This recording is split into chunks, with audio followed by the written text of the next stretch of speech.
Shalom, Israel. Grand Rising. Shabbat Shalom. Come to y'all on this Sabbath. I'm share with y'all this video that I've been tagging inside my what do you call it? Description box. Detailing documentation showing that they knew who we were during the slave trade. These documents show that as early as the 1400s, they identified us as Israelites from the tribe of Judah and the alikes. I've actually watched the video only one other time, so I didn't get a chance to take any notes, but from what I did gather, that's what I came to the conclusion of, far as sharing to identify it as that much is proof showing they got records.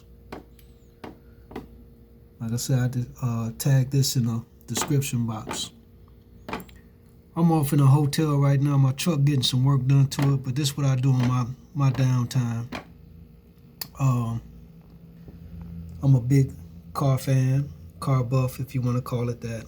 I collect cars, model cars, Hot Wheel cars. So as I'm sitting back today, relaxing on this Sabbath, got my food ordered and everything, and so yeah, this is what I'm doing. Sharing with y'all and doing some relaxing time. Off in this hotel. I'm still in Phoenix. I'll be leaving tomorrow though. Picking up a new truck actually. So hope y'all enjoy the sharing and everything. All praise to the Most High. It's been a lot going on. For me personally, in this captivity, currently dealing with my family members, worldly people. Some trying times, man. I tell you, it's a never-ending saga show. Of what we gotta endure and witness.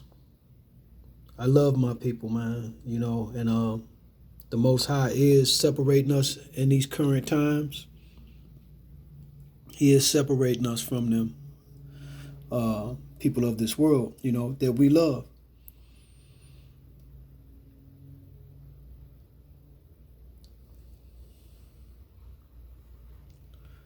Going through some videotapes, VHS tapes, and looking at some old memories, and seeing some of the people who have passed along, died, no longer here, and some of them incarcerated, living that life, through these curses of Deuteronomy 20:28. And it, oh man, put you in a certain mindset of understanding, when you in this truth, understanding who we are. This Bible has nothing to do with religion at all. It's about a God, his power, and his people. Understanding that and seeing all the changes, understanding God's power, it's humbling, but it is a weight on you, especially if you're a caring person.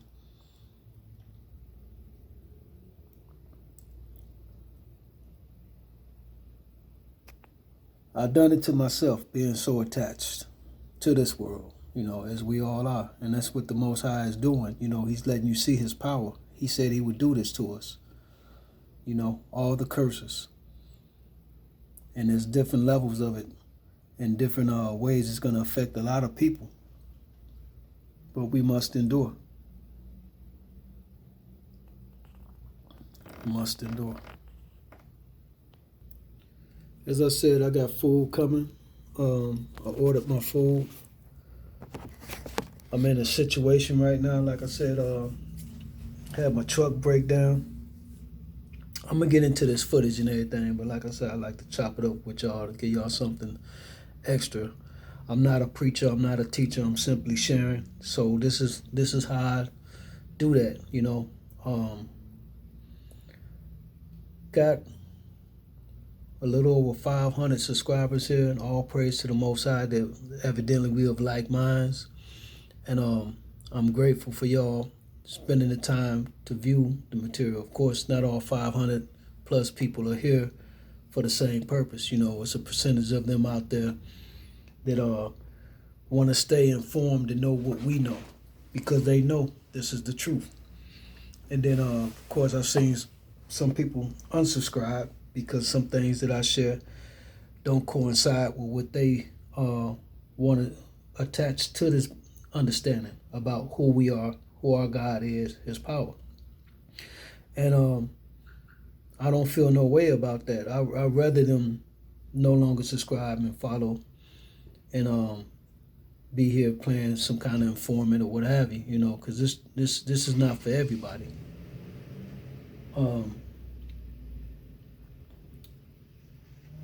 Anything that I share here is for our people to get an understanding about what we're going through.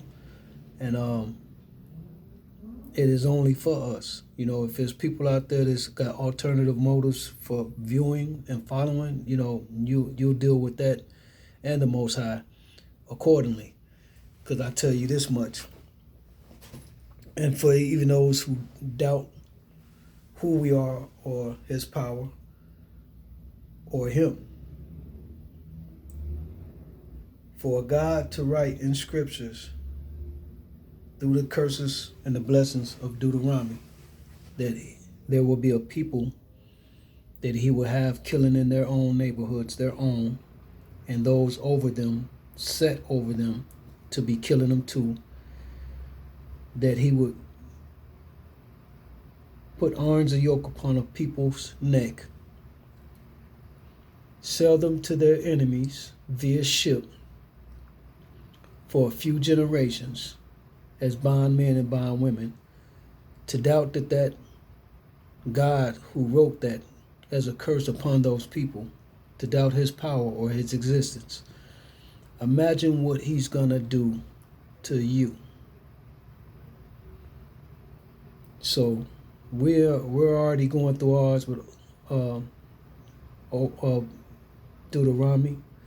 Obadiah is up for next for the heathens, and that also is on the menu for those who follow the heathen. That is probably what offends a lot of people that subscribe and unsubscribe. Nevertheless, that's a walk they or you, that individual or that group of people, are going to have to endure. We're living testaments to the Most High's power. It's not to be played with. As this, what I'm going to be sharing with you, shows the documentation from as early as the 1400s. The other nations, the Edomites, etc., Ishmaelites, the Hamites, all these other nations know God is real. All the elites know God is real. This is why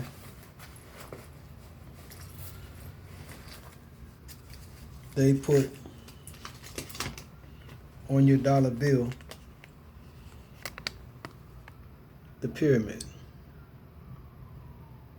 Symbolic with a people.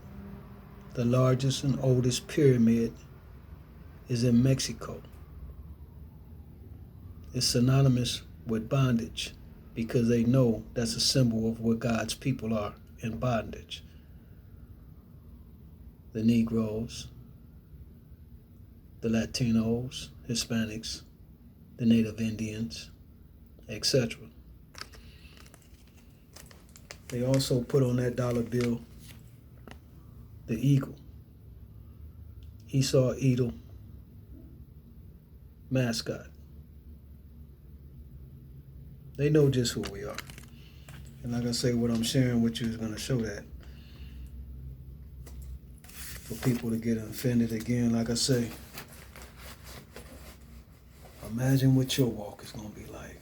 Because we have endured, you all witness it, you know, from George Floyd to Breonna. Man, you name it. All those people fell to the curses, though, by them not knowing who they are. The Most High's power is just that. It's that real. It's written that we'll curse people. And we'll go through this. There's a people shot down, murdered in the street by the police. In our home is Botham Shem, John experience. All these are curses written upon us. And a people not knowing will be made examples of that power. So this is nothing that I would entertain if I was of the heathen or those who are up next. Somebody's up next. This is a kingdom which is fallen. Babylon is fallen. Jacob's kingdom is coming forth as promised to Abraham's seed. So, without further ado, I was trying to, like I say, share a little commentary or whatever, you know, a little extra. Before I go into this, I'm so grateful, Israel. Like I said, just a lot of other things going on in this world with my family, them being in the world. And I know I've shared with them so much, and them to still not get it, and for me to see the things they're doing with their choices, decisions, and actions. And I really got to just bring myself to walk away from it all. And stay focused on my blessings. We don't know what's next for us all as individuals, or as those who are woke. I know we're protected. We know that, but we don't know how rough it's going to be to continue witnessing a lot of destruction of those that we care for and we love. That's in a nutshell what I'm juggling. So let me get this lined up for y'all. All praise to the Most High. Like I said, show y'all my babies again. This is what I do. Pass my time, my little collection. This is just a recent purchase too. This is what I do. I buy them, man. I got too many of them. The Jews. The Jews are composed of 3 or 4 separate racial elements. The Asiatic Negroid strain shows itself occasionally with the curly hair, the long eye, and proportions of the skull. The Jewish hybrids with the Negro in Jamaica and Guana reproduce most strikingly the Assyrian type.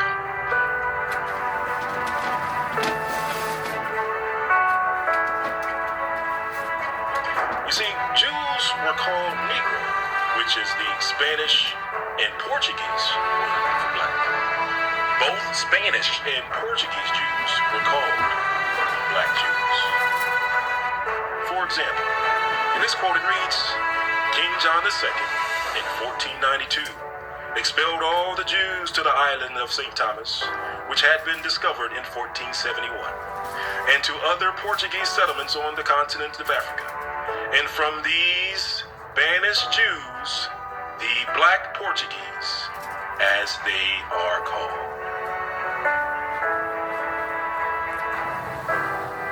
It reads, thus the black color is found not only in individuals, as the Black Jews of Portugal.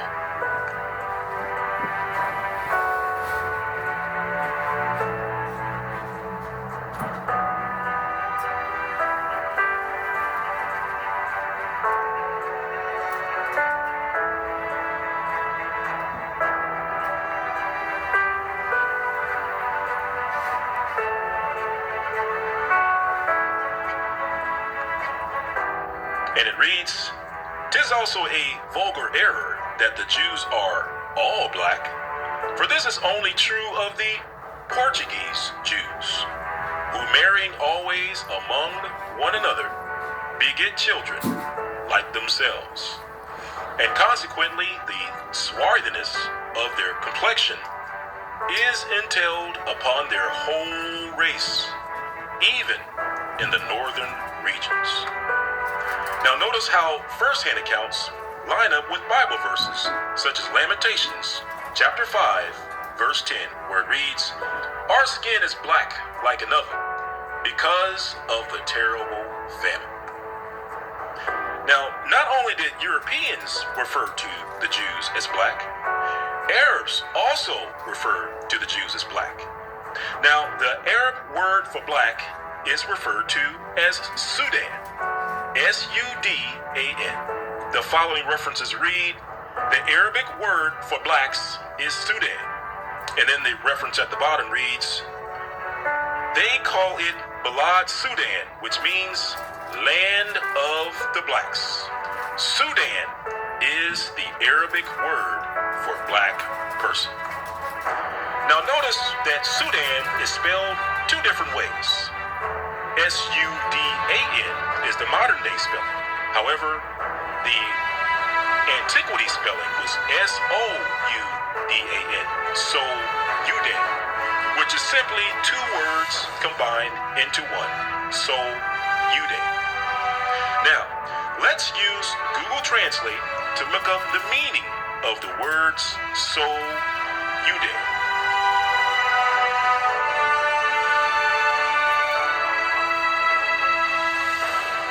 Now, we will use Hausa language, which is located in the So Udan, to translate the word Udan.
Let's take a quick look at the Hebrew meaning of the words so, Udan.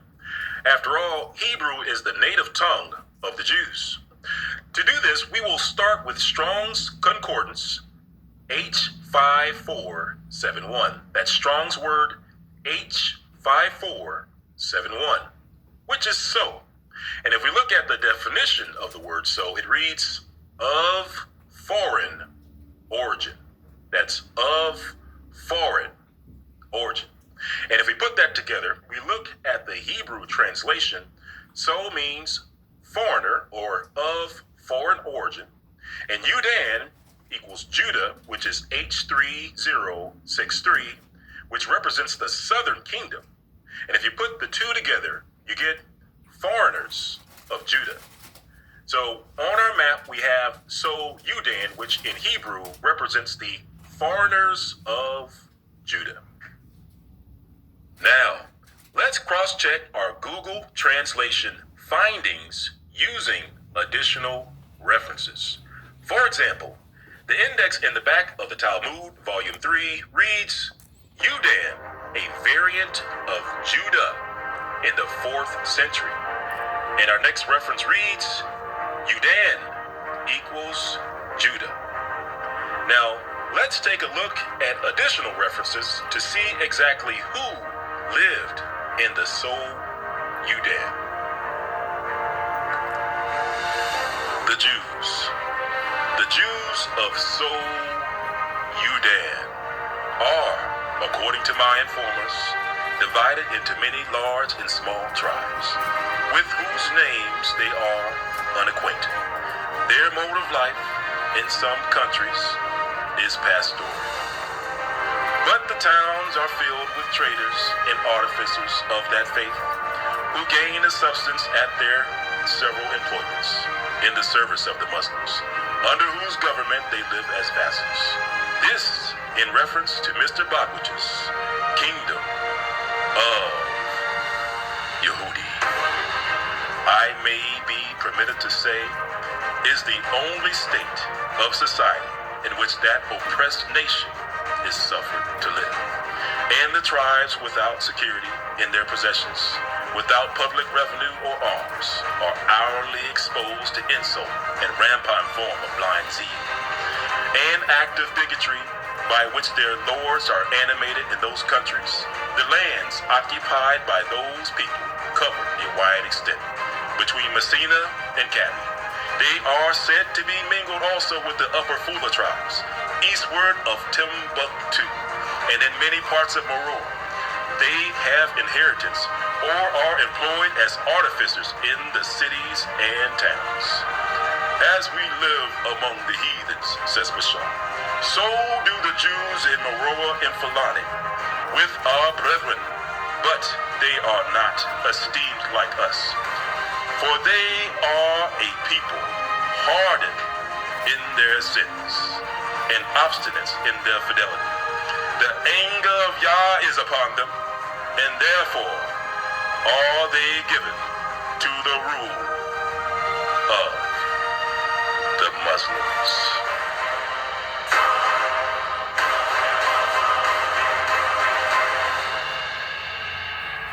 The Arab Bashar goes on to describe the Jews as brown colored instead of the black color of the Ashanti.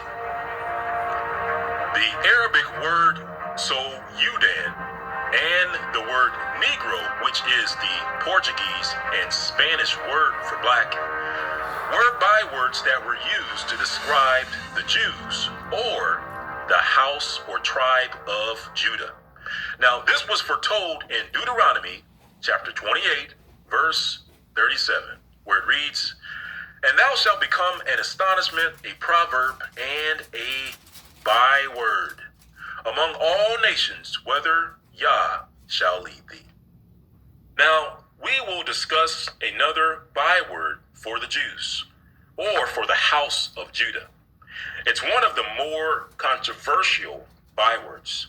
It's a byword that today causes hurt and pain and often great sadness. However, this controversial byword can be used to identify the true identity of the so-called African American today. The byword is spelled N-I-G-G-E-R. It was a byword used to identify slaves that were captured in the Niger Delta region. However, Niger is a relatively modern pronunciation of the word. During the time of antiquity, it was pronounced nigger. Now, the New World Encyclopedia tells us that the Portuguese arrived at the Niger Delta on the coast in 1473. By the 17th century, coastal trade had supplanted the trans-Saharan trade, mostly dealing in slaves. During the years when the slave trade flourished, nearly half the total number of slaves exported from Africa came from the Niger Delta, which came to be known as the Slave Coast. Now there were in the church that was at Antioch certain prophets and teachers, as Barnabas and Simeon that was called Niger. As Barnabas and Simeon that was called Niger. Next, let's read about the people that were taken as slaves who lived in the Niger River region. This next reference comes from John Ogilvy of London, who was the official cosmographer and geographic printer of King Charles. And it reads, "Many Jews also are scattered over this region, some natives boasting themselves of Abraham's seed, inhabiting both sides of the river Niger."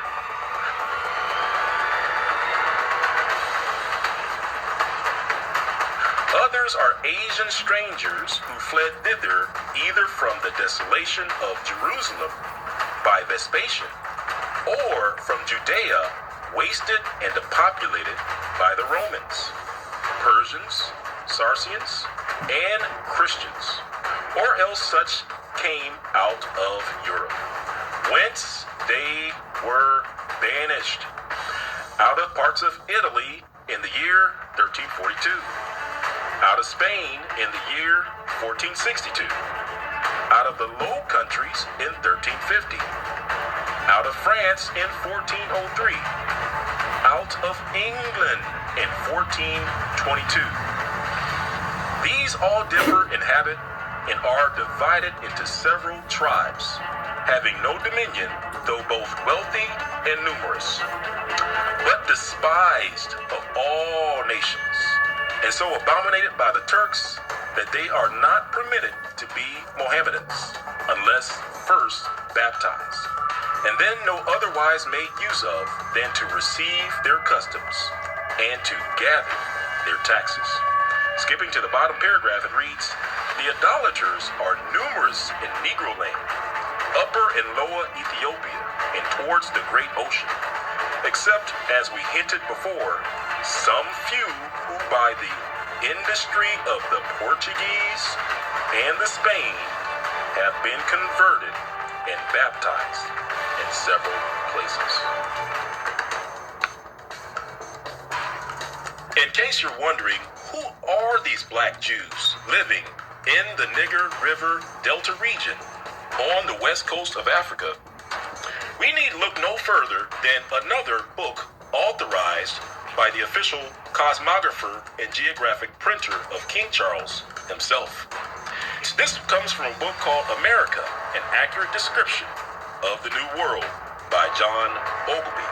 On page 574, it reads that John III, King of Portugal, sent a colony thither above 200 years before, whom though the unwholesome air destroyed, yet the place was not left desolate. For he sent new inhabitants, who first settled Guinea, next in Angola, and lastly on the island of St. Thomas, that so they might be better used to the air.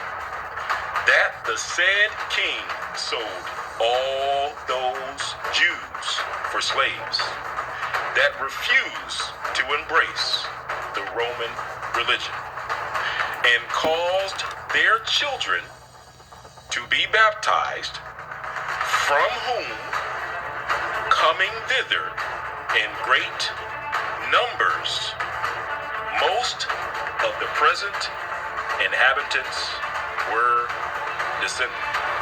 So according to John Ogilvy of London, the children of the Jews that refuse to embrace the Roman religion were placed on the west coast of Africa in great numbers, most of which the present inhabitants were descended.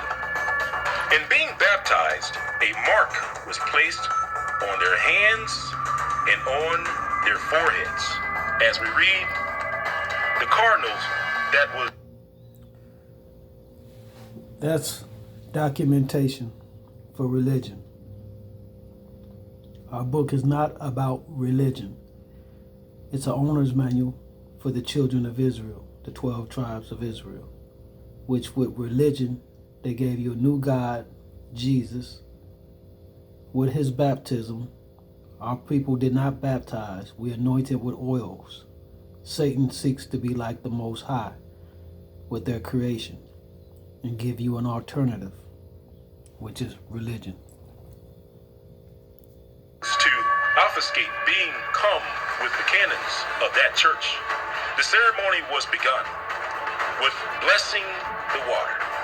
After the proselytes, presented by their godfathers, advanced everyone in his turn and declared their desire to be baptized. Then they leaned over the front. The cardinal baptized them, pouring water on their foreheads out of a large silver spoon, and gave them their names.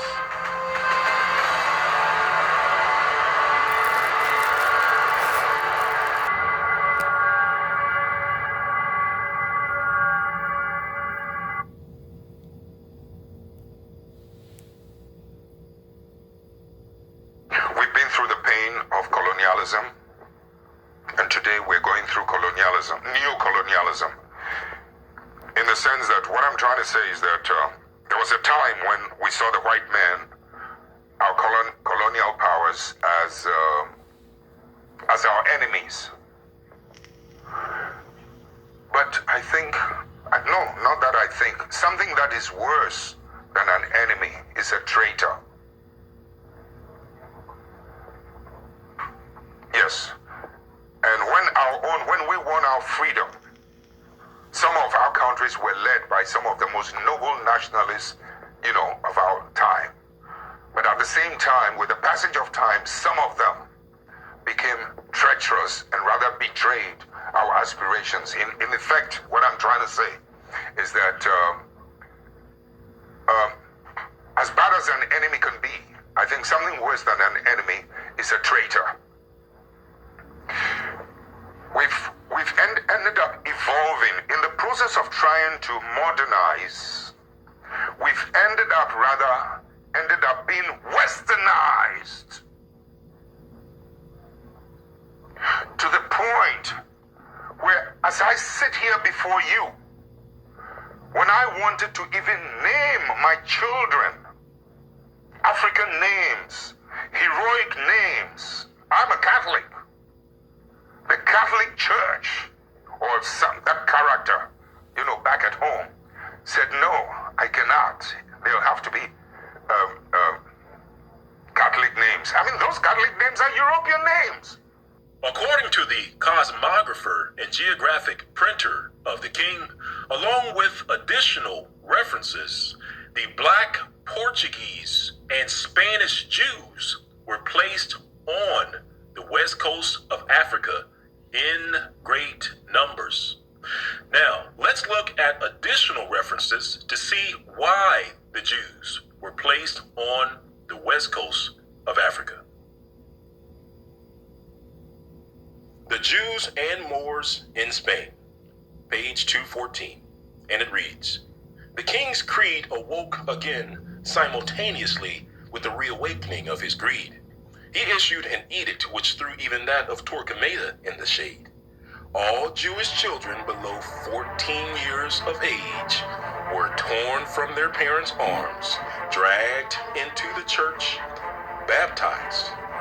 Those under 3 years of age were given to Christians to receive a Christian education, or in other words, to be raised as slaves.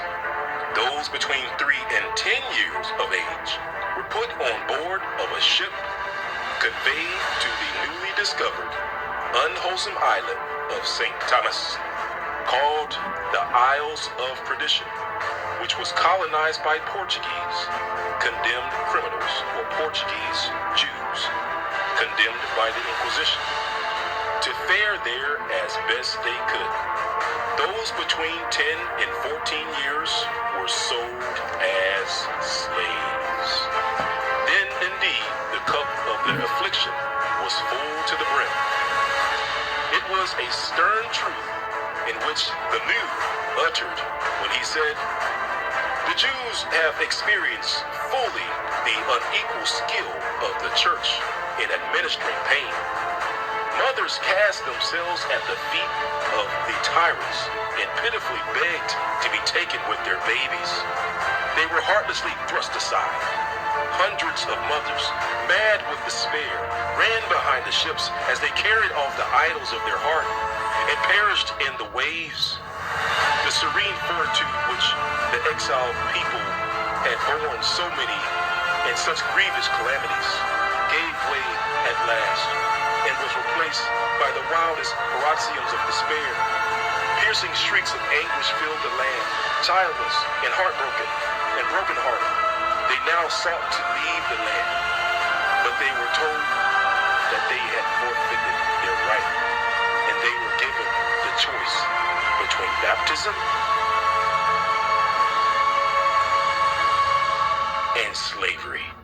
Thousands, after enduring all that they did, after leaving the beloved Spain and all their wealth and ease, submitted to baptism now, in the hope of being reunited with their children. Thousands were sold as slaves. Today we expose the image of the beast and his name. Everybody knows who is the image of the beast. If you don't, you are in denial, playing a game with your salvation. Everybody see that image of the beast, and everybody knows his name. This is the one that is worshipped. This is one that deceiveth the whole world. Who else can it be? So today we are going to do the process of elimination to prove that it is none other than Christ crucified, aka Jesus Christ. Yahweh Shai. Image definition is a visual representation of something, a likeness of an object produced on a photographic material, a picture, a painting, a drawing of someone. And the only drawing of the beast that the majority of the world knows is that one. Because they don't draw Muhammad, right? How many drawings of Buddha are there that everybody knows? Only in certain regions, right? To understand who the beast is, we first have to figure out what is his exact description. What his exact description is. Revelation 13:4. And they worshiped the dragon, which gave power unto the beast, and they worshiped the beast. So we know that this beast is worshipped, and this beast also has power. Revelation 13:12, and he exercises all power of the first beast before him, and causes the earth and them which dwell therein to worship the first beast, whose deadly wound was healed. And so we know this beast have a deadly wound that was healed. We know the first beast is in Revelation 12, coming out, and then the second beast is the dragon, or vice versa. We know the dragon was tossed out and the other people were too. Revelation 13:15. And he had power to give life unto the image of the beast, that the image of the beast should both speak and cause that as many as would not worship the image of the beast should be killed. The only image of the beast that really his life is given to is that one. Because what is a beast? A beast is a Gentile according to the Bible. So it has to be a Gentile. Revelation 17:8. The beast that thou sawest was and is not. It ain't real. But you saw him. And shall ascend out of the bottomless pit. So this beast is coming out of hell and go into perdition. Right? Revelation 19:19. And I saw the beast and the kings of the earth. So this beast is with the kings of the earth. So it's given a detailed description of Jesus Christ. Revelation 14:11, we prove all things by scriptures. And whosoever receiveth the mark of his name. So how many people was called Zeusians, Balians, Devilins? None. But Christ is a beast. And how many people are called Christians? Christians. 3.4 billion. Revelation 13:2. As for the beast, the dragon gave him his power and his seat and great authority.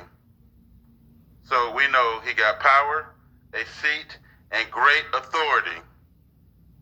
The dragon gave it to him. Now look at the mythological creatures. Look at Buddha. Look at Muhammad. Look at everybody who was given power, a seat, and great authority. None other than Jesus Christ. Everybody knows the process of elimination eliminates all other gods and fake deities except for Jesus Christ. Isaiah 14:14. I will ascend above the heights of the clouds. I will be like the Most High. Who else? Who else fit that description? None other than Jesus. Everybody knows this. Now let's prove it. Unless you are the dumbest mofo in the world, you should have known the beast was Jesus. Number one, the beast is worshipped by people and it has power. Matthew 28:18. And Jesus came and spake to them, saying, all power, power is given unto me. So who else could be the beast? Because none else got power. None else got all power. The beast is worshipped by the people and it has power. Well, the only thing that got all power is Jesus Christ. Unto me in the heavens and the earth.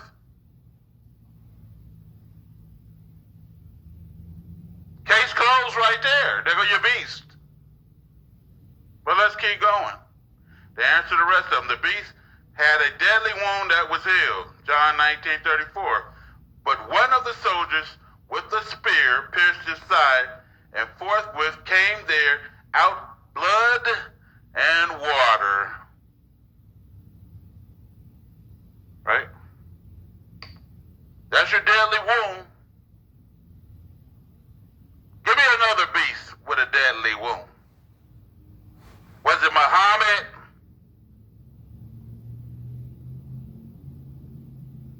That's what I thought. Was it Buddha? He had a deadly wound. Was it Zeus? Was it Baal? The only one with a deadly wound was Christ. And everybody knows this, man. Quit worshiping the damn devil. Y'all know y'all are worshiping the devil. The beast image was given life and it spoke. Revelations 1:18. I am he that liveth and was dead. So he got life. He was the only one given life. And behold, I am alive evermore. He had life and he said I, so he's speaking. Give me another one that did this. Give me another one that did this. You can't, you know it's Jesus Christ. You know it is. Snap out of your Christianity. The beast shall ascend out of the bottomless pit. Ephesians 4:9. Now that he ascended, who else ascended to the bottomless pit except Jesus? Is it but that he also descended first into the lower parts of the earth. So he went to hell first, and then he ascended out of the bottomless pit. Who else? Who else did that? None other than Jesus. And everybody knows. Keep going. The beast and the kings are together. Revelations 1:5. and from Jesus Christ, who is the faithful witness and the first begotten of the dead, not the living. God is the God of the living, but he's the begotten of the dead, should let you know he's the devil, and the prince of the kings of the earth. The beast and the kings are together because he's their prince. And everybody should know it is Jesus. Revelation 16:14. For they are the spirits of devils working miracles, like Jesus Christ, which go forth unto the kings of the earth. The only damn image of the beast that's dealing with the kings of the earth is none other than Jesus. None other than Jesus. None other than Jesus. Everybody knows. Revelation 17:12. And the 10 horns which thou saw are 10 kings. What are the 10 horns? These are beasts.